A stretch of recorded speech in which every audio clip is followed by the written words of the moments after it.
जय हिंद दोस्तों, आपका आपके YouTube channel A to Z education में स्वागत है। दोस्तों आज के वीडियो में हम लोग देखेंगे कृषि 10वीं क्लास की ज्योग्राफी का जो कृषि चैप्टर है उससे संबंधित जितने भी ऑब्जेक्टिव प्रश्न है वो सारे के सारे देखेंगे और इतने बेहतर तरीके से देखेंगे कि आप एग्ज़ाम में जाएंगे तो आपको थोड़ी सी भी परेशानी नहीं होगी। तो चलिए वीडियो को शुरू करते हैं। शुरू करने से पहले अभी तक आपने अपने YouTube चैनल को सब्सक्राइब नहीं किया है, जल्दी से सब्सक्राइब कर ले, साथ में लगे बेल आइकन को भी दबा दे ताकि आपको नोटिफिकेशन मिलते रहे। चलिए पहला प्रश्न देखते हैं। निम्नलिखित में खरीफ फसल कौन है? क्या पूछ रहा है? निम्नलिखित में खरीफ फसल कौन है? तो जो ऑप्शन नंबर सी है चावल, कैसा फसल है? खरीफ का फसल है। कैसा फसल है? चावल, खरीफ का फसल है। चलिए 2 नंबर प्रश्न देखते हैं। दूसरा प्रश्न है निम्नलिखित में कौन रबी फसल है? तो रबी की फसल गेहूं होती है। कौन सी होती है? गेहूं होती है। आगे हम लोग देखते हैं तीसरा प्रश्न को। तीसरा प्रश्न है दोस्तों, निम्नलिखित में किस राज्य में वन का सबसे अधिक विस्तार है? क्या पूछ रहा है? निम्नलिखित में किस राज्य में वन का सबसे अधिक विस्तार है?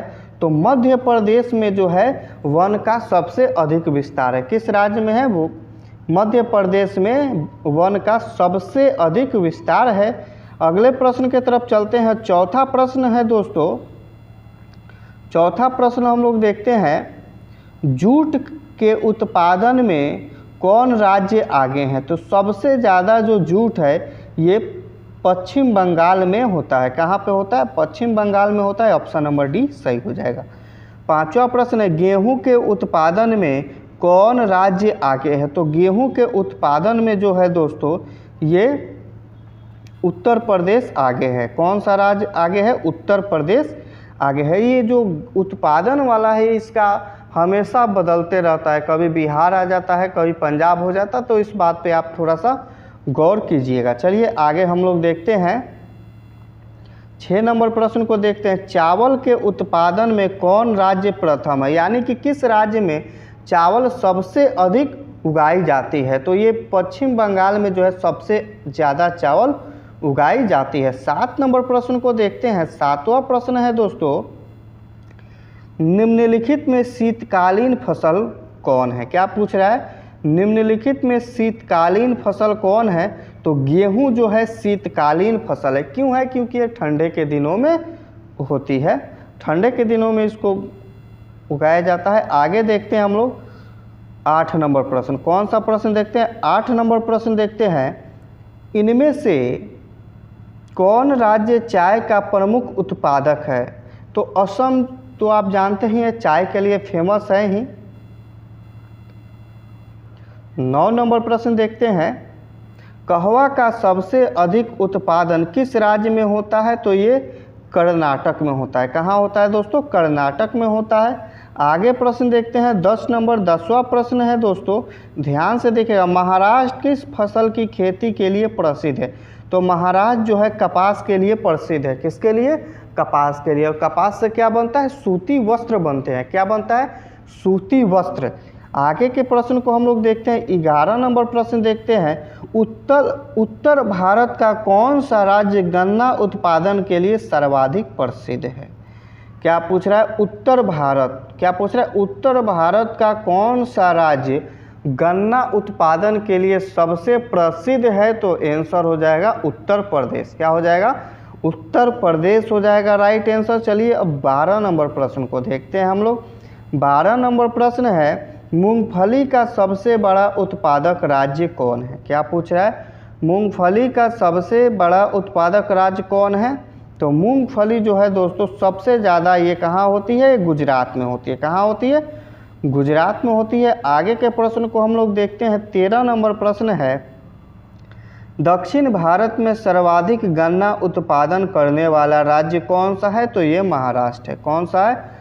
महाराष्ट्र है। उसमें हम लोग उत्तर भारत में देखे थे और अभी क्या देखे हैं? दक्षिण भारत में देखे हैं। कौन सा देखे हैं? दक्षिण भारत में देखे हैं। आगे के प्रश्न को देखते हैं। 14 नंबर, भारत की कितनी आबादी कृषि कार्यों से जुड़ी है? तो भारत की जो है 2/3 तिहाई जो आबादी है ये कृषि से जुड़ी हुई है। यानी कि लगभग 70 से 75% जो लोग हैं कृषि के कार्य में जुड़े हुए हैं। धीरे धीरे कृषि के कार्य को लोग छोड़ रहा है, जिसके चलते जो इसका प्रतिशत है वो धीरे धीरे घट भी रहा है। तो इस बात को आप थोड़ा सा ध्यान में रखिएगा। आगे देखते हैं हम लोग 15 नंबर, इनमें कौन कृषि को प्रभावित करने वाला कारक नहीं है। यहाँ पे क्या पूछ रहा है, नहीं पूछ रहा है, यानी कि कौन सा कारक है जो कृषि को प्रभावित नहीं करेगा। तो क्या नहीं करेगा, तो जनसंख्या जो है ये कृषि को प्रभावित नहीं करेगा इस ऑप्शन के हिसाब से। लेकिन अगर आप ऐसे देखें तो जनसंख्या भी कृषि को प्रभावित कर सकता है। अब ये कैसे करेगा, तो इसको ध्यान से समझिए। मान लीजिए निश्चित है जनसंख्या बढ़ेगी तो कृषि योग्य जो भूमि है उस पर वो लोग घर बना के रहेंगे, वहाँ पे फैक्ट्रियाँ बन जाएंगी, तो निश्चित है कि यहाँ से भी कृषि को प्रभावित करेगा ही करेगा। चलिए आगे देखते हैं। अब ऑप्शन के हिसाब से हमें देखना है तो जनसंख्या हो जाएगा। नमी जो है वो प्रभावित कृषि को कर सकता है, तापमान करेगा, मृदा भी करेगा, जनसंख्या नहीं करेगा। चलिए आगे हम लोग देखते हैं। आगे कितना नंबर प्रश्न को हम लोग देखते हैं, 16 नंबर प्रश्न को देखते हैं। 16 नंबर प्रश्न कौन सा है, ध्यान से देखिएगा। 16 नंबर प्रश्न है, पौधे के अंकुरण के लिए कम से कम कितना तापमान होना आवश्यक है। क्या पूछ रहा है कि जो छोटा पौधा होता है, पौधा नहीं उसको बीज बोलेंगे, जो छोटा बीज होता है उसके अंकुरण के लिए कम से कम जो है कितना तापमान होना आवश्यक है। तो उसके लिए कम से कम कितना तापमान चाहिए, तो 6 डिग्री तापमान तो चाहिए। कितना डिग्री चाहिए, 6 डिग्री तापमान चाहिए। ये निर्भर दोस्तों बीज के ऊपर करता है। बहुत सारे बीज होते हैं उनको हाई टेम्परेचर चाहिए, बहुत होते हैं जिनको लो टेम्परेचर चाहिए, लेकिन एक बीच में उसको रखा जाता है कि 6 डिग्री तापमान चाहिए। आगे देखते हैं हम लोग 17 नंबर प्रश्न को देखते हैं। रबर की खेती भारत के किस राज्य में की जाती है। क्या प्रश्न है, रबर की खेती भारत के किस राज्य में की जाती है, तो ये केरल में की जाती है। किस राज्य में की जाती है, केरल में की जाती है। 18 नंबर प्रश्न देखते हैं। 18 नंबर प्रश्न है, पूर्वोत्तर राज्यों में स्थानांतरित कृषि को किस नाम से जाना जाता है। तो ये झूम कृषि के नाम से जाना जाता है। किस कृषि के नाम से जाना जाता है, झूम कृषि के नाम से जाना जाता है। 19 नंबर प्रश्न है, झारखंड में स्थानांतरित कृषि को क्या कहा जाता है। तो इसको जो है कुरुआ कहा जाता है। क्या कहा जाता है, कुरुआ कहा जाता है। 20 नंबर प्रश्न देखते हैं। 20 नंबर प्रश्न है, भारत में शुष्क बोई गई भूमि कितना हेक्टेयर है। पूछ रहा है भारत में शुद्ध बोई गई भूमि कितना हेक्टेयर है। तो ये जो है 14 करोड़ हेक्टेयर है। कितना है, 14 करोड़ हेक्टेयर है। अगला प्रश्न देखते हैं। पंजाब की कितनी प्रतिशत भूमि कृषि भूमि था, यहाँ पे कृषि लिखना चाहिए, थोड़ा सा गड़बड़ा गया है। पंजाब की कितनी प्रतिशत भूमि कृषि भूमि है। तो पंजाब की 88% जो भूमि है कृषि योग्य है, यहाँ पे लोग कृषि करते हैं। अब इसकी भी संख्या धीरे धीरे घट रही है जनसंख्या के चलते। 22 नंबर प्रश्न है, निम्नलिखित में कौन खरीफ की फसल नहीं है। तो गेहूं जो है ये खरीफ की फसल नहीं है, ये रबी की फसल है। अगले प्रश्न के तरफ चलते हैं। 23 नंबर प्रश्न देखते हैं, निम्नलिखित में कौन रबी की फसल नहीं है। तो क्या पूछेगा, मकई जो है ये रबी की फसल नहीं है। आगे देखते हैं हम लोग 24 नंबर प्रश्न को। 24 नंबर प्रश्न है, इनमें कौन धान की एक फसल नहीं है। क्या पूछा है, इनमें से कौन सी धान की एक फसल नहीं है। तो जो सुमन जो है ये धान की फसल नहीं है। आगे के प्रश्न को देखते हैं। अगला प्रश्न है 25 नंबर, धान की खेती के अंतर्गत सर्वाधिक भूमि किस राज्य में है। तो धान की खेती के लिए सर्वाधिक भूमि जो है इसका आंसर जो है राइट क्या हो जाएगा, पश्चिम बंगाल में है। किस राज्य में है, पश्चिम बंगाल में है। अगला प्रश्न देखते हैं हम लोग 26 नंबर प्रश्न को देखते हैं। 26 नंबर प्रश्न है, धान का प्रति हेक्टेयर उत्पादन सबसे अधिक किस राज्य में है। तो ये किस राज्य में है, ये पंजाब में है। धान का प्रति हेक्टेयर उत्पादन सबसे ज़्यादा किस राज्य में है, तो ये पंजाब राज्य में है। किस राज्य में है? पंजाब राज्य में है। चलिए 27 नंबर प्रश्न देखते हैं। ज्वार की सबसे अधिक खेती किस राज्य में की जाती है? तो ज्वार की सबसे अधिक कृषि ये महाराष्ट्र में की जाती है। कहाँ की जाती है दोस्तों? महाराष्ट्र में की जाती है। 28 नंबर प्रश्न को देखते हैं। बाजरा उत्पादन कौन सा राज्य करता है सबसे अधिक? तो गुजरात में बाजरा जो है सबसे अधिक उत्पादन की जाती है। 29 नंबर प्रश्न है। इनमें कौन निर्वाहन कृषि की उपज नहीं है? तो देखते हैं ऑप्शन क्या है। तो गन्ना जो है निर्वाहन कृषि की उपज नहीं है। 30 नंबर प्रश्न को देखते हैं। 30 नंबर प्रश्न है। स्थानांतरित कृषि के अंतर्गत निम्न में से किस फसल का उत्पादन नहीं किया जाता है? तो इसमें कपास का उत्पादन नहीं किया जाता है। किसका नहीं किया जाता है? कपास का उत्पादन नहीं किया जाता है। आगे देखते हैं हम लोग 31 नंबर प्रश्न को। तेलहन उत्पादन में भारत का विश्व में कौन सा स्थान है? यानी कि पूरे विश्व में भारत जो है तेलहन उत्पादन में कौन से स्थान पे आता है? तो ये पहला स्थान पे आता है। भारत में सबसे ज़्यादा तेल उत्पादन किया जाता है। चलिए अब हम लोग 32 नंबर प्रश्न को देखते हैं। 32 नंबर प्रश्न है। मूंगफली का सबसे अधिक उत्पादन किस राज्य में होता है? तो मूंगफली जो है सबसे अधिक गुजरात में उत्पादित किया जाता है। कहाँ किया जाता है? गुजरात में सबसे अधिक इसका उत्पादन किया जाता है। चलिए आगे हम लोग 34 नंबर प्रश्न को अब देखते हैं। 34 नंबर प्रश्न है। ग्रीष्मकालीन पर्याप्त वर्षा किस फसल की खेती के लिए उपयुक्त है? तो ये जो है धान की खेती के लिए प्रयुक्त है, क्योंकि आप जानते हैं कि धान की खेती में सबसे अधिक पानी की आवश्यकता होती है। 30वां प्रश्न हम लोग देखते हैं। पंजाब किस फसल का सर्वप्रमुख उत्पादन है? तो पंजाब जो है गेहूं के लिए सर्वप्रमुख उत्पादन है। अभी कुछ देर पहले ही मैंने आपको इसके बारे में बताया था। 36 नंबर प्रश्न देखते हैं। उत्तर प्रदेश और बिहार में रागी को किस नाम से जाना जाता है?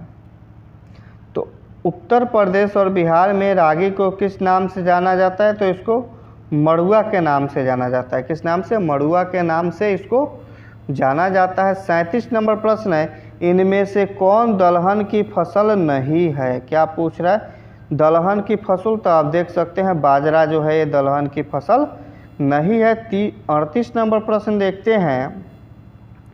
चाय किस प्रकार की कृषि फसल है? तो चाय जो है ये रोपण फसल है। चाय को क्या किया जाता है? रोपा जाता है, इसीलिए रोपण फसल है। 40 नंबर प्रश्न देखते हैं। अरेबिका और रोबस्टा किस फसल के प्रकार हैं? तो ये कहवा के प्रकार है। किस फसल के प्रकार है? कहवा के प्रकार है। आगे हम लोग देखते हैं 40 नंबर प्रश्न को। असम में चाय के कितने बागान हैं? क्या पूछ रहा है? असम में चाय के कितने बागान हैं? तो असम में लगभग 750 चाय के बागान। कितने हैं? 750 चाय के बागान हैं। आगे चलिए हम लोग देखते हैं प्रश्न को। 41 नंबर प्रश्न है। कपास उत्पादन में एक गांव कितना कपास उत्पादन में एक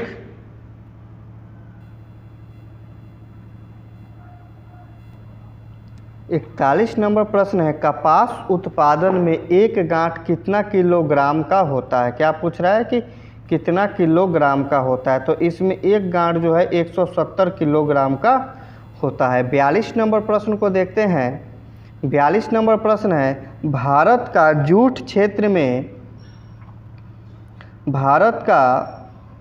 जूट क्षेत्र किसे कहा जाता है? यानी कौन सा जगह है जहाँ पे सबसे ज़्यादा जूट उत्पादन होता है? तो ये पश्चिम बंगाल में होता है। कहाँ होता है? पश्चिम बंगाल में होता है। आगे देखते हैं 43 नंबर प्रश्न को। कपास की खेती के लिए कितना दिन पाला रहित तो होना चाहिए? तो इसमें जो है 210 दिन जो है पाला रहित होना चाहिए, यानी कि ठंडा मौसम होना चाहिए। 44 नंबर प्रश्न को अब देखते हैं। 44 नंबर प्रश्न है, आंध्र प्रदेश किस फसल के उत्पादन में अग्रणी है, यानी कि आगे है। तो आंध्र प्रदेश जो है दोस्तों ये तंबाकू के उत्पादन में सबसे आगे। हम लोग देखते हैं प्रश्न नंबर 45 नंबर प्रश्न को देखते हैं। बिहार का कौन सा क्षेत्र तंबाकू उत्पादन के लिए प्रसिद्ध है। तो बिहार का जो है समस्तीपुर तंबाकू उत्पादन के लिए प्रसिद्ध है। कौन सा है, समस्तीपुर जो है तंबाकू उत्पादन के लिए प्रसिद्ध है। 46 नंबर प्रश्न देखते हैं, इनमें कौन सिल्क की किस्म नहीं है। तो केसर जो है ये सिल्क की किस्म नहीं है। आगे देखते हैं हम लोग 47 नंबर प्रश्न को। दक्षिण भारत का सर्वाधिक गन्ना उत्पादन राज्य कौन है। तो ये महाराष्ट्र है। कौन है, महाराष्ट्र है। 48 नंबर प्रश्न को देखते हैं, गन्ना अनुसंधान